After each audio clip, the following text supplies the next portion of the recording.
अन्य लोगों को गौर से देखना, म्हणजे तुम्ही मला व्यवस्थित बघितलं, ऐकलं, विचार केला आणि समजण्याचा प्रयत्न केला, त्याच्यावरही तुम्ही शिकता. तसंच काय असतं, इमोशनल स्टेटस म्हणजे आपल्या ज्या भावना असतात त्या फार सेन्सिटिव्ह असतात आणि त्या भावनांमुळे आपल्यामध्ये स्ट्रेस येतो, तणाव येतो.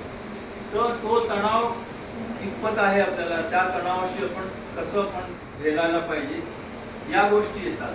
तर या तिन्ही गोष्टींचा जो उपयोग आहे तर तुमच्या कॉन्फिडन्समध्ये वापर केला गेला आहे. आता आपण त्याचं बघूया की काही नवीन टर्म्स इंट्रोड्यूस होतात.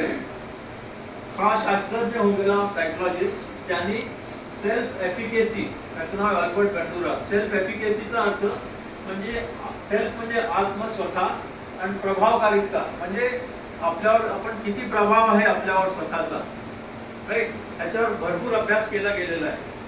तर हा ग्रस्त जो आहे त्याच्याबद्दल मी ऑलरेडी तुम्हाला सांगितलं. नंतर तुम्ही बघा इथे की सेल्फ एफिकेसीचा अर्थ काय आहे.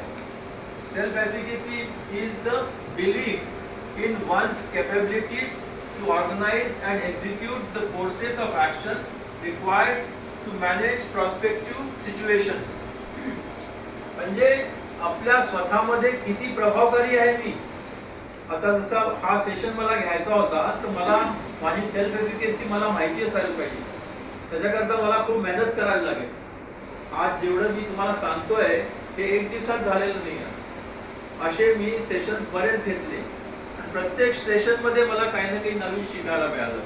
So that is the self efficacy. म्हणजे माझी स्वतःची जी विश्वास धारणा आहे, स्वतःमध्ये एक विश्वास असतो, एक त्याला आत्मविश्वास आपण पुष्कळ म्हणतो, त्या आधारावर ते सेल्फ एफिकेसी त्यांनी डिफाईन केली आहे या सायकोलॉजिस्टनी. So self efficacy is a person's belief, एका इंडिव्हिज्युअल स्वतःची